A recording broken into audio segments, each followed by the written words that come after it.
Today on Locked On Heat, Erik Spoelstra reveals why he doesn't use challenges, and the reason is simpler than you think.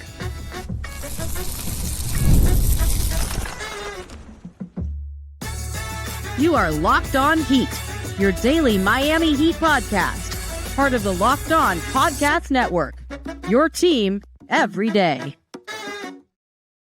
All right, welcome to Locked On Heat, your daily podcast on the Miami Heat. Whether you're tuning in on YouTube or your favorite podcast app, thanks for making Locked On Heat your first listen every day.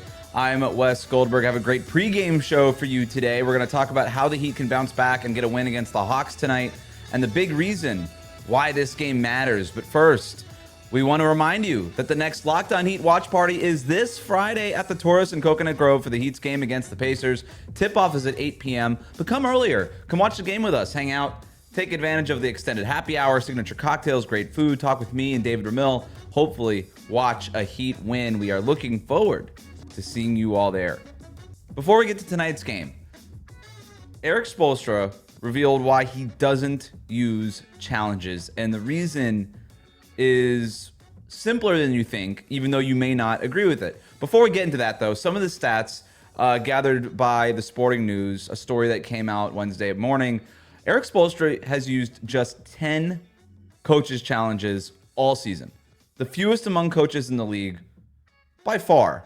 Plenty of others have used more than 30 challenges this year. So we're talking about basically a third of what some of the other coaches are doing. And here's the craziest part. Spo has a success rate of 70%.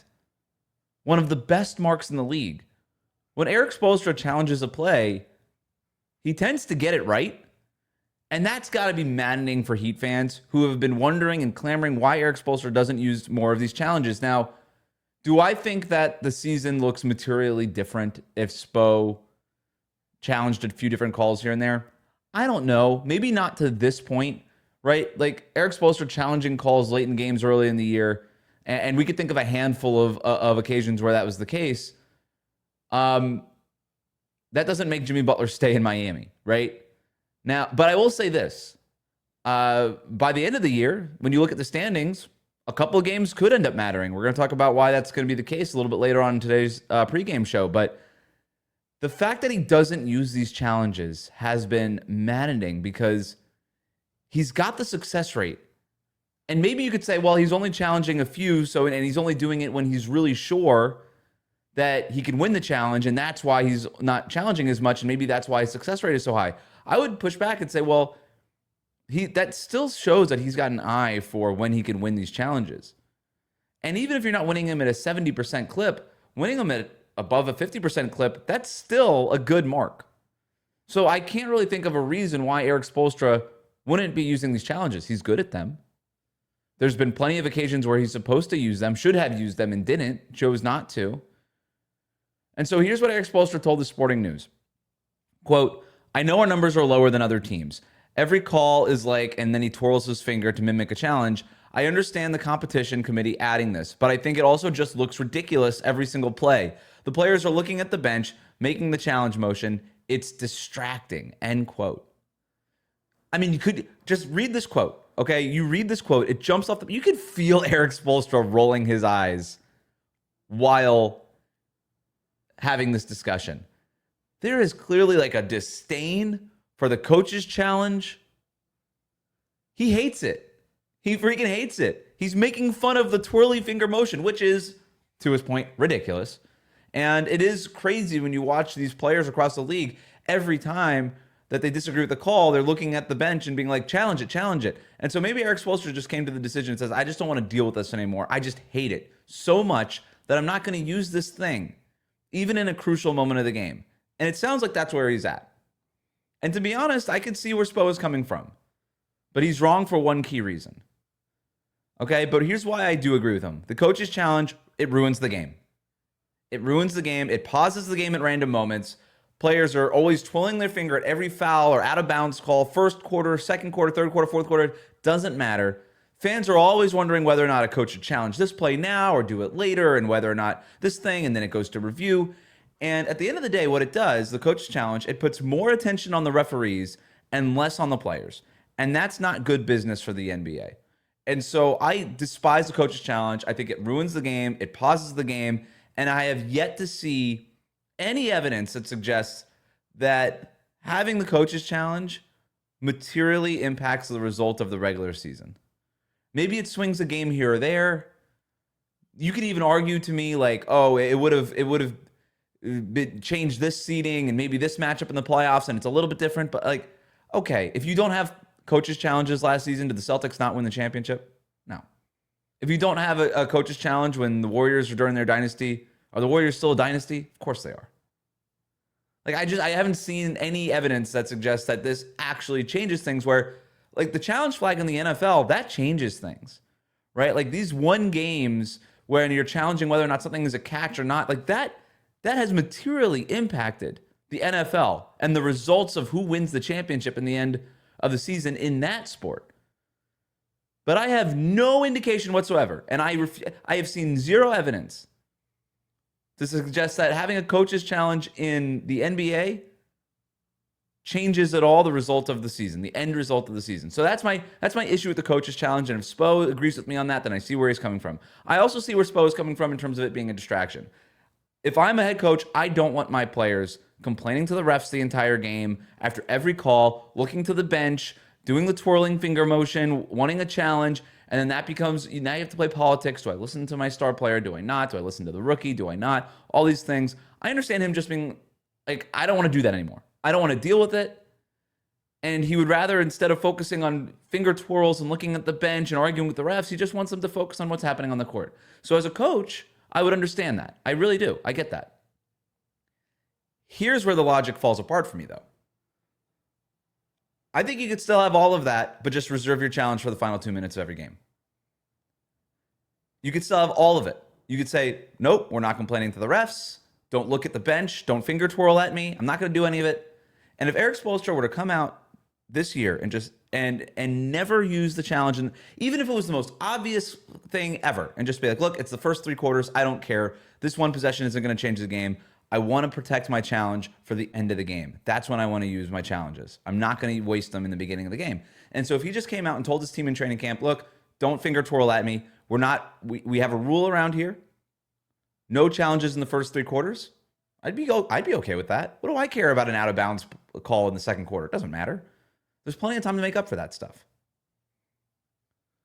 So if he would have just told his team, hey, don't finger twirl at me for 3 quarters, don't do it. It's not going, you could do it. I'm not going to look at you. It's not going to matter. I'm not calling the challenge in the first 3 quarters. You could do that and then back it up, right? Actually don't use any challenges for the first 3 quarters, and your players will get the message.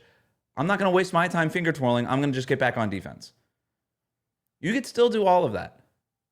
And then in the final couple of minutes, be like, all right, that out of bounds call, that foul, that shooting foul, I'm going to challenge all of that because now we're in a possession game where this stuff does really matter. And at that point, the game's already being stopped a million times for a million different reasons, right? Fouls, going to the free throw line, coaches timeouts, to bring it out of the sideline, all this stuff. Like the final 2 minutes of the game already takes 20 minutes. So if it's just one distraction, if it's just one coach's challenge that you're adding to that, what's the big difference, right? And so while I understand where Spo is coming from in hating the coach's challenge, because I do not like the coach's challenge, and I agree with Spo there, you can't just not use it at the same time. Because now you're putting your own team at a disadvantage because you're denying a resource that every other team in the league has.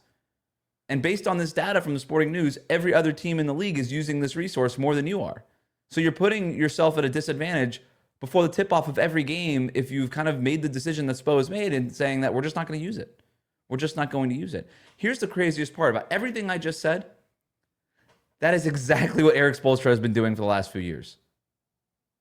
Erik Spoelstra had an established reputation of never taking challenges early. In fact, it was to the point where when he would take a first half challenge, the broadcast would be like, wow, this is rare. I don't know that that's the case for any other coach in the league. And I watch a lot of basketball. Erik Spoelstra was there. He was doing this thing that I'd said, no distractions. The Heat aren't a complaining team. They haven't been a complaining team for years. You You watch a Heat game, you never see the finger twirling the way that you see in every other game in the league.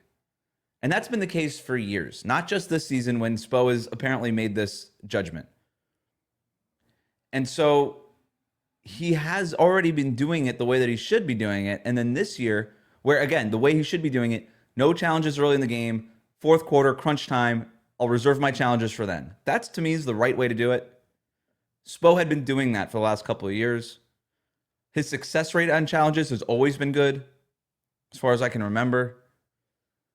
And then for whatever reason, he went from this pragmatic approach to dying on this hill all of a sudden of I'm not going to use these challenges because the finger twirl and the distraction is stupid. And so that's the part where I agree with Erik Spoelstra on 90% of where he's coming from, but that final 10% is where the logic comes apart, and you'd like to just see him use these challenges. You've got them available. It sucks. Nobody wants it in the sport, or I shouldn't say nobody. I don't want it in the sport. Spo doesn't want it in the sport, but it's there, and if you don't use it, you're putting your team in a disadvantage. So Spo, he's got to start using these challenges. The Heat face the Hawks tonight. They try to get a big win at home. I'll tell you what they should have learned from Monday night's loss in Atlanta after this.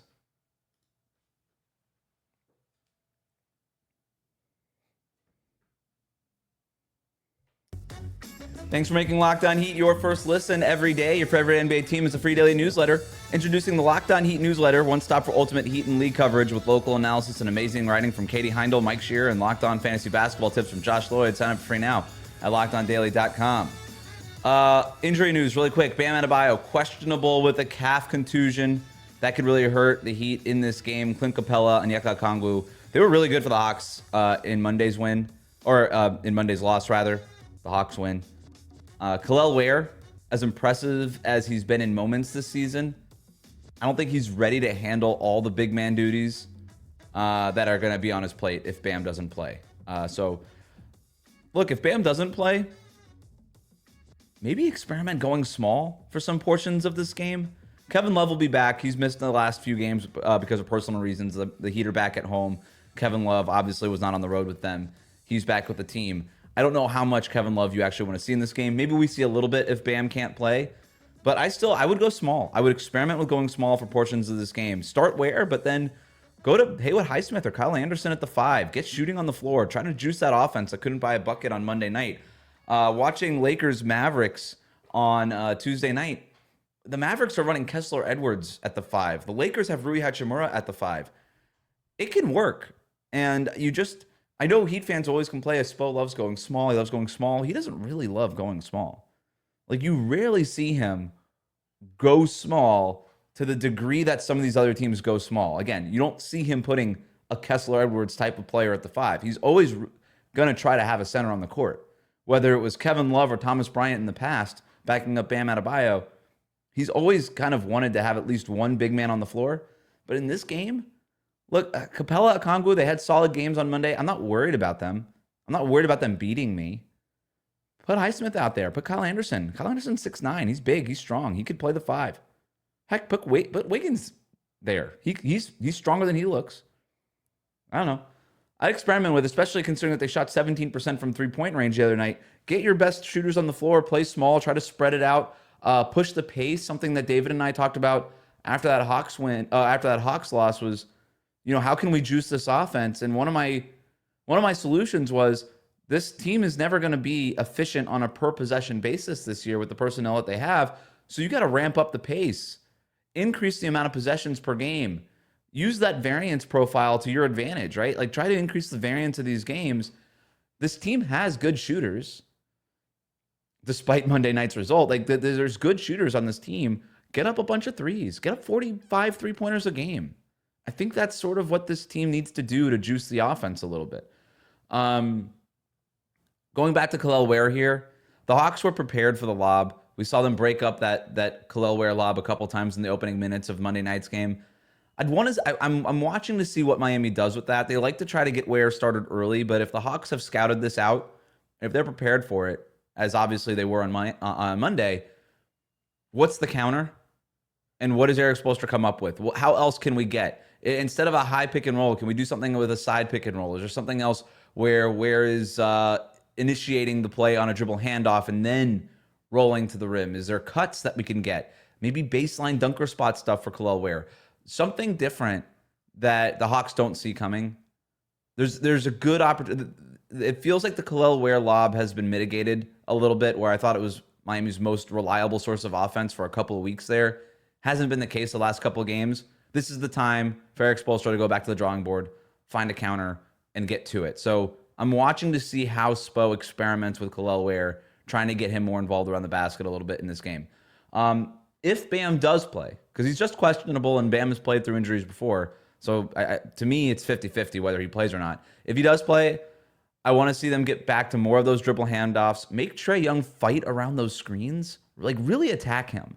Trae Young is one of the worst defenders in the league. He's small, really attack him.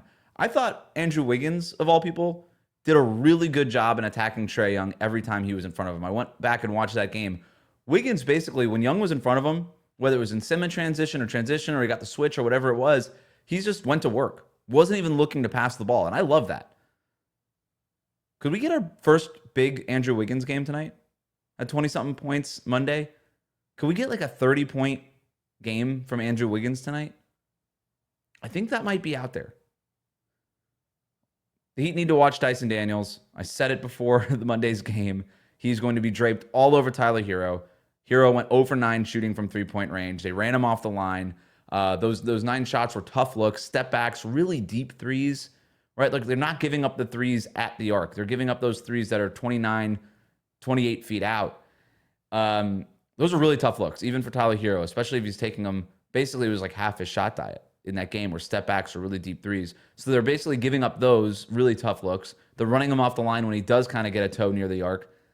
So what can you do to try to free Tyler Hero up? I've been begging Tyler Hero more off-ball movement, make Dyson Daniels work, and maybe by the fourth quarter, when you check in after a couple of minutes, maybe by then he's a little bit tired. Dyson Daniels, 7 steals on Monday night. You can't let him do that again. He swung the game. He swung the game in that one. So that's everything that I'm watching in this game. A bunch of different stuff. Stuff in the air because we don't know whether or not Bam is going to play or not. But how does Tyler Hero counter Dyson Daniels?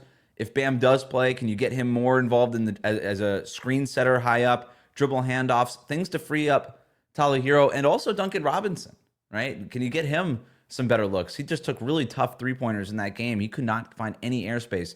How can they get more airspace for their shooters? I know a lot of their looks were open. A lot of those open looks were from the players the Hawks would prefer to give open looks to. They weren't from Duncan Robinson and Tyler Hero, right? Not every open three-pointer is made equal. It depends on who's taking that shot, right? Every three-pointer Draymond Green takes is open because nobody defends him. He still only shoots it at like a 35% clip or worse for his career. So how do they do that? How do they free up the three-pointers? What do they do with Dyson Daniels? Can they get Kel'el Ware involved in new and different ways? And is this the Andrew Wiggins game? Is this the first big Andrew Wiggins game? Because not only is he willing to attack Trae Young, after trading DeAndre Hunter, the Hawks don't really have a wing stopper. Jalen Johnson's hurt. Riz Shea is solid as a rookie. He's not a great defender. He's pretty slight. Wiggins is the guy I'm looking at, whether or not Bam plays or not. This feels like there's an opportunity here for Wiggins. This is also one of the most important games of the season for the Heat. I'll tell you why after this.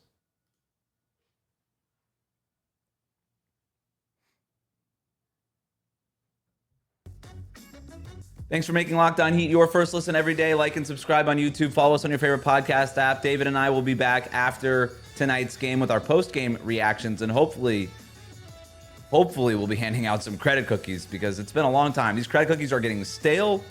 We need to hand these things out. I don't even know what credit cookies taste like anymore. We got to hand some of these babies out. The Heat are 0-2 in 2 road games against the Hawks this season. They have this game at home tonight and another one in about a month to tie the season series and force a tiebreaker in the event that these teams end up with the same record by the end of the season. Right now, the Hawks are in 8th place at 27-31. The Heat are in 9th at 26-30. There's a real chance that these teams end up tied in the standings when it's all said and done. And the reason that matters is if the Hawks are in 8th and the Heat are in 9th, let's say these standings hold, then the Heat drop into that 9-10 game in the play-in tournament. You don't want to be in that 9-10 game. You want to be, if you have to be in the play-in tournament, you want to be in that 7-8 game, because in the 7-8 game, you have 2 chances to win 1 game in advance of the playoffs. In that 9-10 game, you have to win 2 games in a row to make the playoffs as an 8th seed. So if you're the Heat, you want to make the playoffs, it's really important that you get into that 7-8 slot as opposed to that 9-10 slot. And with just one game, one loss separating the Hawks and the Heat in the standings right now, and the Hawks holding a 2-0 series advantage right now, if it gets to a tiebreaker and you lose this game tonight, if the Heat and the Hawks are tied in the standings rather, and the Heat lose this game tonight, then the Hawks get the tiebreaker. And you can't afford that if you're the Heat. So you want to leap over the Hawks and hopefully not have to force that tiebreaker. But in worst case scenario, or I guess not the worst case scenario, but you do need to win this game, and then you need to win the game in a month at home. Both of these games in Miami coming up. You got to be 2-2 in the season series with the Hawks. That way you force a different set of tiebreakers, because right now the Hawks have the advantage. They're up 2-0 in the season series. So this game is really important for the Heat for that reason. It's as important as a game as they've played, frankly, in a long time, which is it's crazy to say. FanDuel best bets. The Heat are 2.5-point favorites at home. I'm looking at the money line. I can get a similar value at the money line, so I think I'd rather just do that. If you think the Heat are going to win, just go money line. Stay on the safe side, because if this ends up being a 2-point game, the Heat are 2.5-point favorites, you're going to lose that bet. I'd play it on the safe side. The Heat play a lot of close games. They love to play a close game. 2.5 points after losing to this team the way that they lost to this team on Monday, given that Bam's status is a little up in the air, I'd rather just play it safe.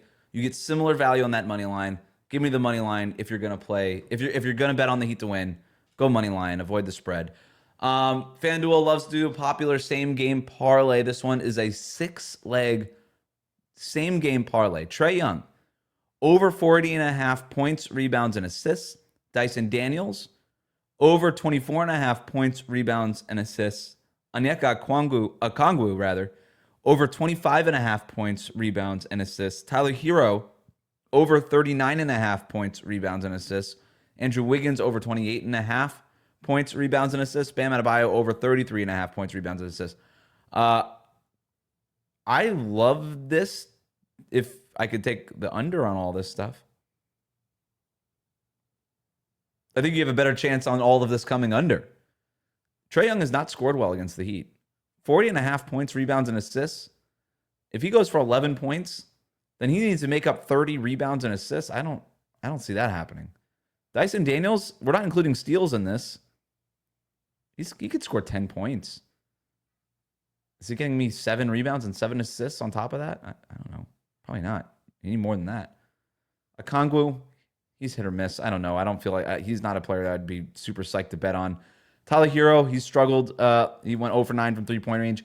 Maybe you expect a bounce-back game. I don't know. I don't know how much you could possibly bounce back when Dyson Daniels is defending him. So I'm not betting on him going over on those points. He did have 11 assists in that game. He's good for 5, 6, 7 rebounds per game. But that's a lot of points to make up, and I'm not sure Tyler's going to get it. The one guy I like is Wiggins. And Bam, we don't even know if he's going to play. Wiggins is the one guy who I like at over 28.5 points, rebounds, plus assists. So here's the FanDuel best bet for me. Andrew Wiggins, more than 25 points. You're getting that at plus 255 odds. Plus 255 odds. So $10 wager, you win $25. I like that. Give me Wiggins. I think we're getting the Wiggins game tonight, folks. I think we're getting the Wiggins game. I think we're going to get like 30 from Wiggins. That's my prediction. Thanks for making Locked On Heat your first listen every day. We'll be back, me and David, tonight after the game with our post-game reactions. Like, comment, and subscribe on YouTube. Follow us on your favorite podcast app.